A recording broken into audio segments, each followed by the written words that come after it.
So could we all give a big warm welcome to Derek, and I will hand over to him. Bravo! Woo! No pressure. No pressure. Thank you, Tam. I think of all the introductions I've ever had, that's easily the most recent.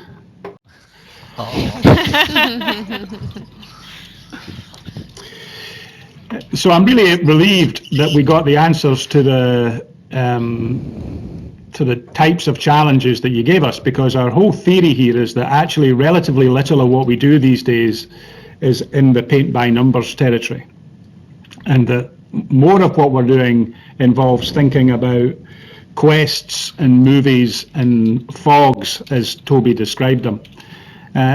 And what I'm going to suggest to you over the next 10 minutes or so is that there are some benefits if we're thinking about how we're going to manage and lead our way through those kind of challenges of asking instead of telling. It's a simple concept, but I make no apologies for its simplicity, because I think part of what we have to do as managers and leaders in these kind of circumstances, given all of the complexities, and healthcare has probably never been in more complex times. I think part of our job is sense making and finding ways to make the work seem simple, manageable, and meaningful for people. And I think asking instead of telling can play a big role there. I think there are probably three main benefits that I want to outline to you for this whole shift in emphasis away from the job of the manager and leader to be, I'm going to tell you all the answers and then I'm going to tell you how to do things, which has been an enduring and largely ineffective mode of operation for the National Health Service in the UK for quite a long time. We've become accustomed to sending out mandates and letters and instructions. I've often seen clinical standards, for example, accompanied by a letter that says good luck with implementation. Implementation shouldn't come down to luck. But I think if we start to move towards asking rather than telling, we get some benefits in these three areas: in the area of innovation, in the area of engagement, and in the area of culture, that will help us with those quest, movie, and fog type challenges. So let's start with innovation. What we did yesterday isn't going to be enough for tomorrow. As Toby said, the pace of change is accelerating at such a rate that the answers to the problems are different in the future. And there's a temptation always when we face new problems to think that what we did yesterday is going to be sufficient to get us to a better place. The vessel that you can see on this slide is the Thomas W. Lawson. It was the world's first 7-masted schooner. Go ahead and count them. And the theory here was that if we just added more sail, then that would be the answer to the competition that was the coming of the steamship. It's a classic example, I think, of the arrogance of success, as Pollard talks about, that what you think and what we did yesterday will be sufficient for tomorrow. It didn't work. The Thomas W. Lawson ran aground in bad weather. It was inherently unstable due to all of that canvas on the top of it. Tragically, lives were lost. Ironically, this happened off the Isles of Scilly. But it's, I think, a classic example of the fact that running faster on the hamster wheel is unlikely to be the answer to the problem. More of the same is not the challenge. Innovation's hard because it involves failure, and our systems are designed not to be very tolerant of failure, but we won't get innovation unless we're open to it. And innovation's hard because it takes vulnerability. It requires managers and leaders to say, I do not have all the answers. And instead of bluffing my way through this. I'm going to do something radically different, and I'm going to ask. I'm going to ask for help. And my experience of these things is that it's highly leveraged in terms of getting ideas. And so here's just one example of what you can get when you ask and don't tell. And I don't mean what you get is a pair of old slippers. This is a motif for a story that I'm going to tell, which is really about a set of folks in NHS Lanarkshire in Scotland who were struggling alongside many others with falls from frail older people in their home, and looked to see what was causing those falls. So did some root cause analysis, and what found a major cause of falls from frail elder people in the home was the fact that they were shuffling around the house in a pair of old slippers which neither fitted their feet well nor were fit for purpose. And so the innovation they come up with was the idea of a slipper amnesty. So they were going to allow people to bring their old slippers to the local library or town hall and exchange those old slippers for a new pair, which would be fitted for them and would be new. The other benefit was it gave an opportunity for someone from the health system to speak to that older person and find out whether they had any other issues that they needed help with. So it was both a idea that was about preventing the fall, but also a way of social connection. That idea would not have come from our traditional source of telling. That needs a proximity to the point of service, to the point of care, to emerge as an idea. That's something that comes from experience of working in and alongside patients, and it comes from asking questions about how do you think we could prevent these falls, to the people who really understand, who tend not to be sitting in conference rooms in NHS headquarters, but rather they tend to be visiting the home of the person who's fallen down a lot. So I think it's just a great example of some of the innovation benefits that you get from asking rather than telling, and from the vulnerability that you show if you ask and don't tell. Second benefit, I think, of asking and telling really lies around engagement. And I use this slide just to remind me to ask you about what you think these three things have in common. The Gulf oil spill in the Gulf of Mexico, the Challenger disaster, and mid-Staffordshire. Just think for a few seconds about what these things have in common.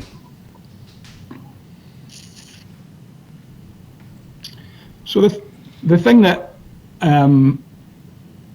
always strikes me about these three things is that someone knew in the organisation, someone at actually multiple people at a range of levels in the organisation knew about the risk, knew what was going on, and did not feel able to say. And what's more, no one ever asked them. No one from the management and the leadership team went to the point of care and asked, tell me what's going on here. Tell me about your fears. Tell me about what it's like to work in this organisation. Tell me about what we could do better. And if we had, if in those organisations there had been a culture that was about asking and not telling, it's just possible that some of those issues would not have arisen. And I think also, someone's chatted in the text about whistleblowing.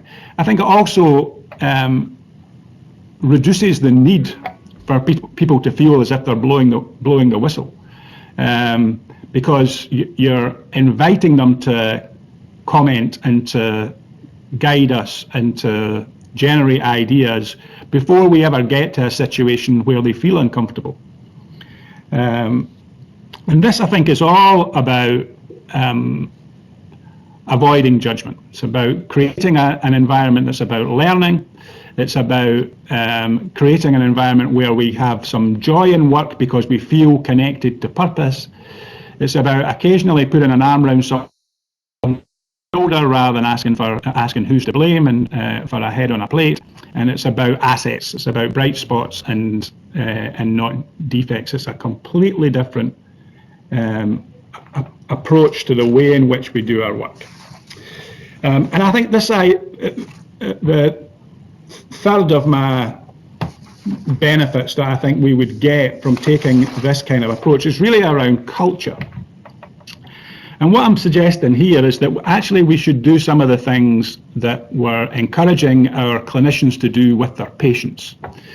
We have this developing idea that if we were to ask more often what matters to you, to a patient, rather than what's the matter with you, we would get a different set of responses. We would get a set of responses that was about the whole person rather than the patient. I think it's probably the same for our staff. I think if we habitually and deliberately ask them on a regular basis what matters to you, we might start to create some of that joy in work that I'm talking about, and we might try and develop, and we might be able to develop a culture that's really productive, because we would start to get to their values and their beliefs and their assumptions and their sense of mission, and start to deeply understand what culture really means. So those, I think, are just some initial thoughts for me about what we might get if we adopted, in these kind of areas of challenge, some approaches that were about asking, not telling. And I'll go on in a little while to talk about why I believe that to be the case.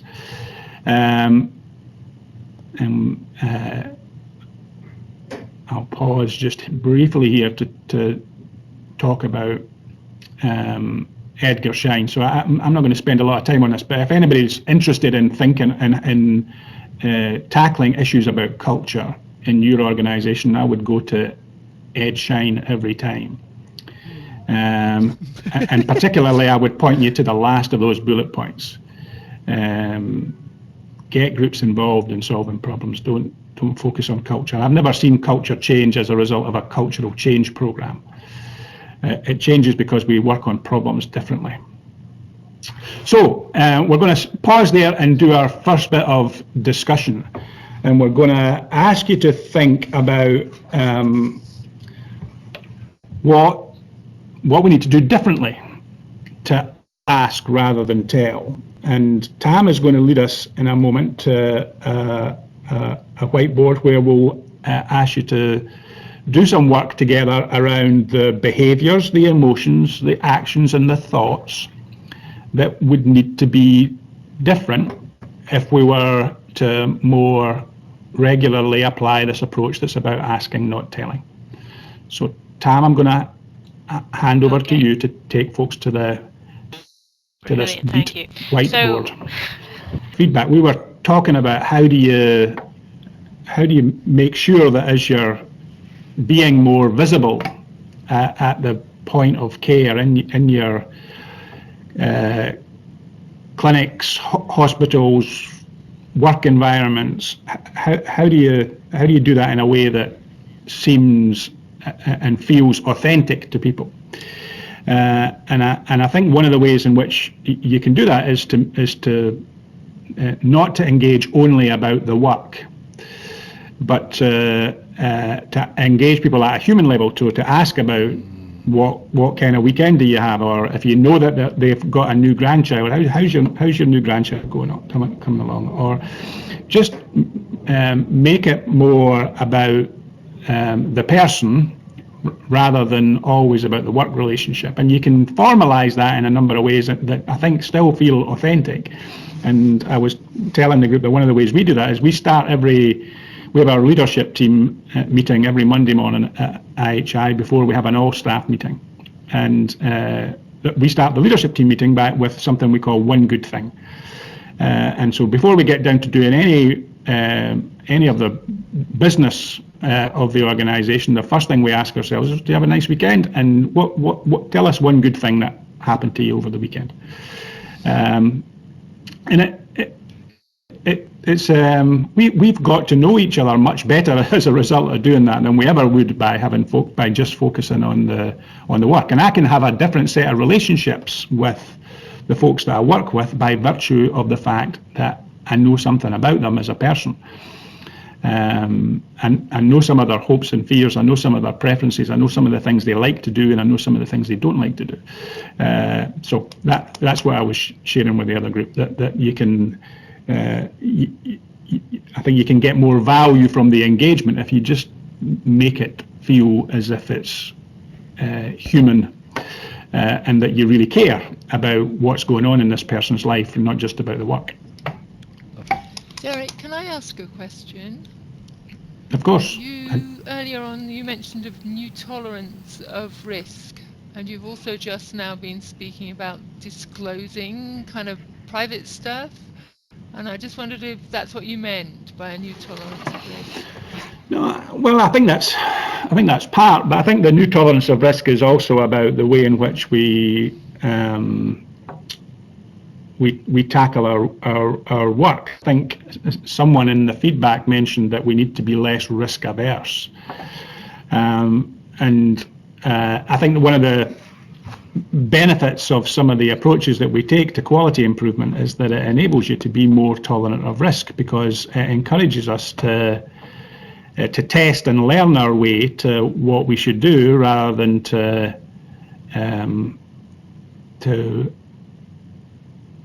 tell our way into change. To start, I think one of the benefits of asking again rather than telling is that it's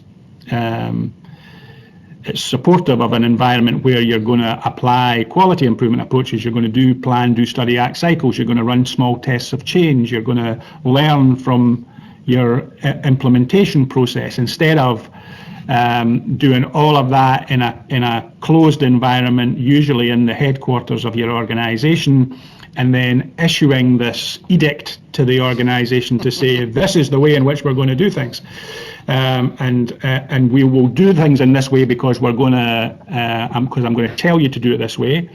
And if it doesn't work, then my answer to that is I'm going to tell you louder than I told you the last time. That this is so. Meetings will continue until morale improves. Yeah, indeed. So I just think there's a virtuous cycle in here that's about inquiry and curiosity and learning, but learning as we implement, that I think is a much more promising way forward in the environment in which we're going to have to work. So I've got a couple of thoughts around that. Is it okay to go ahead? Yeah. Yep. Yeah. So I do quite a lot of work, or have done quite a lot of work in performance with teams in sport, and a lot of it centres around expert teams and teams of experts. So unfortunately, the health service, or where we're working, we generally have teams of experts. And we don't spend a lot of time helping to turn them into an expert team. There's pockets of really good behaviour where it is done, but generally speaking, we get the team of experts, stick them in a room and say go do, without actually telling them the how do. And if you look at a lot of the work, so people like Brendan McCormack, who did work around practice development, and very much stuff they talk about is about reflection, feedback, knowledge use, and how we actually reward the success. And I think that's the area we probably don't concentrate on enough, as opposed to the end goal. I don't know if that makes sense. It's kind of a stream of consciousness there. Okay. Yeah, it makes perfect sense. And I also I can associate with your point about sports.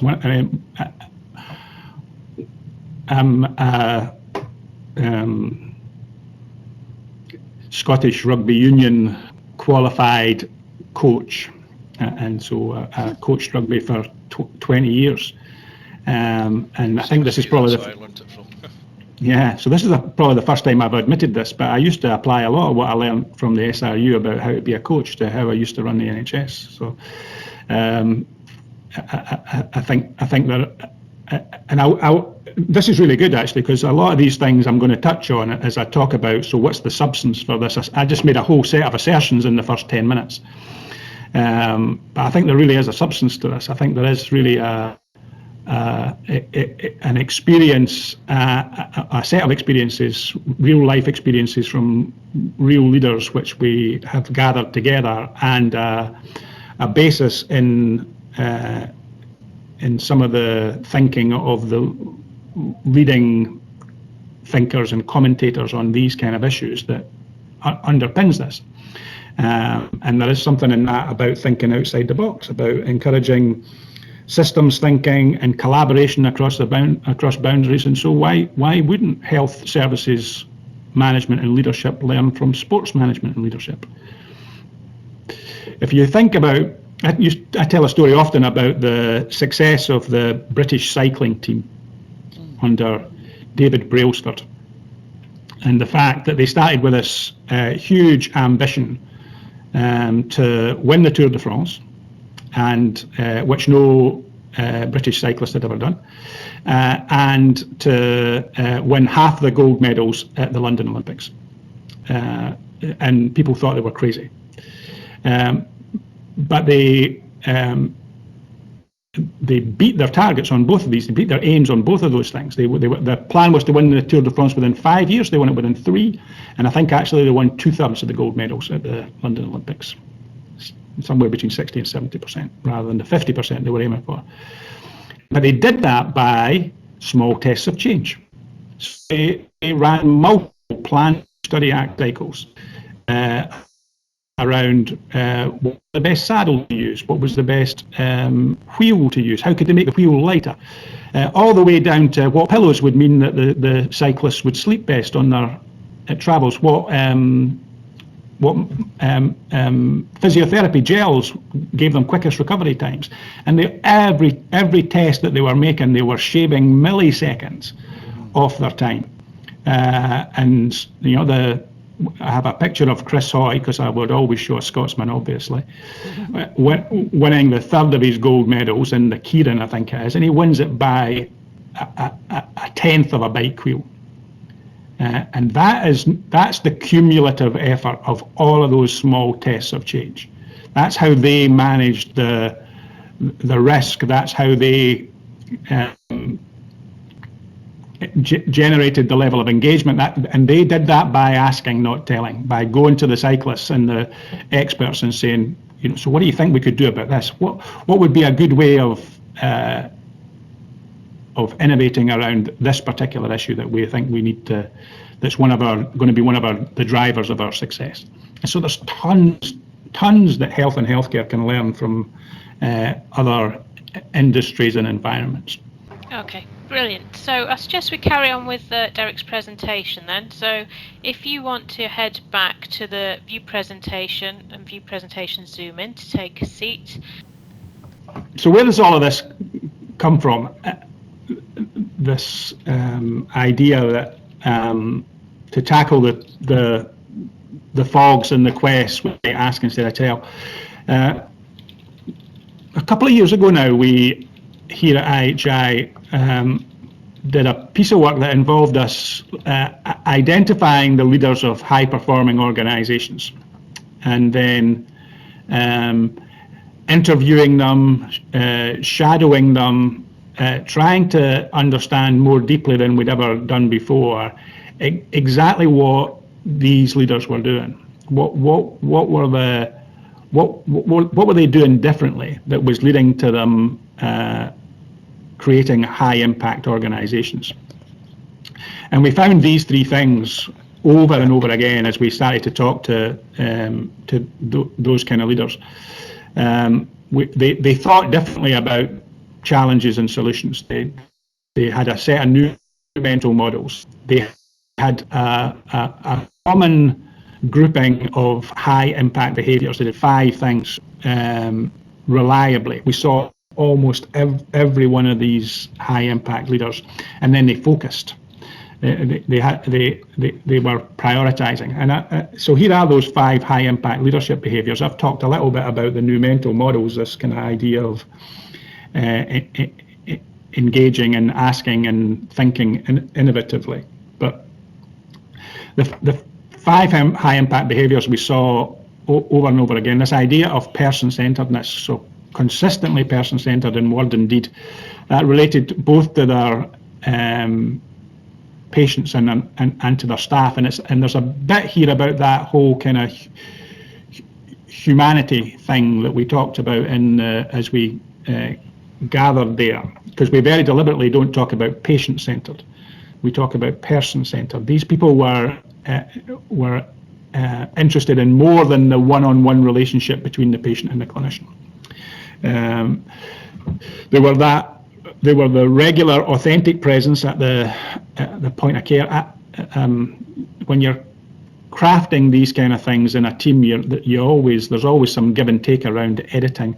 I get hives every time I talk about frontline engagement. It really doesn't resonate with me. I don't think healthcare should feel like the front line. I don't know if anybody's ever been to the front line or seen the consequences of the front line, but it's a bloody place, and that's not how healthcare should feel. Anyway, that's a slight digression, because we use the word frontline engagement because the folks who are on the receiving end of this, that's what they talk about, that's what they understand, but I don't think that's what healthcare should feel like. These leaders were relentlessly focused on mission and vision. And they were constantly providing line of sight for every person that they talked to. So when they would go and speak to people and ask them for their ideas, they would say, "That's great, that will help us to deliver this bit of our strategy," or "What a fantastic idea, I can see how that's going to help us to move this real strategic priority forward." And so they took every opportunity they could take to create that line of sight to vision and strategy. They were transparent about results, good and bad. They would celebrate the good, and they would endeavour to learn from the bad, but they would never hide any of that. And then there's this bit about fearlessness, which we've just talked about. Collaboration across boundaries, learning from other environments, learning from other organisations. I used to talk in Scotland about steal with pride. When if someone was doing something somewhere else in the world, and we weren't in Scotland, I would want to figure out whether we could steal and adapt that initiative. Why would we not? And I think this was the kind of culmination of what these people were telling us. Was that our old model of what it took to be a successful leader was the boss at the top of the mountain there, and actually these people weren't like that at all. They were much more like the guy there you can see who's helping people to get to the summit. They were humble. They were often quite reserved, and we had to draw a lot of this out of folks. These were not people who were blowing their own trumpets, but they also had that kind of fierce determination and resolve. These were not people who were shrinking violets at all, but they were just humble about their contribution and focused on trying to get the cumulative efforts of the organisation. They were great listeners, and I'm going to speed up because I'm conscious that we're running behind. They were great listeners, and they were living examples of that old adage that we have 2 ears and 1 mouth, and we should use them in that proportion. And I'm not on any commission for this book, but I hardly give a presentation these days without recommending it to people. If folks haven't read, it's an easy book to read. It's very short, and it summarises. Ed Schein could have got inside my head and written this book. I don't know quite how he did it, but it's everything I've tried to distill from 30 years of learning about how to be a leader is in this book, and you can read it in 2 hours, and I would commend it to you. And I am going to email Ed Schein and ask him for a commission at some point. I haven't done it yet. But the key thing is that it's the final point there, that asking temporarily empowers the other person and temporarily makes me vulnerable. That I think is so powerful about this. That the change in the power dynamics that you get from asking, not telling, makes a huge difference in your organisation.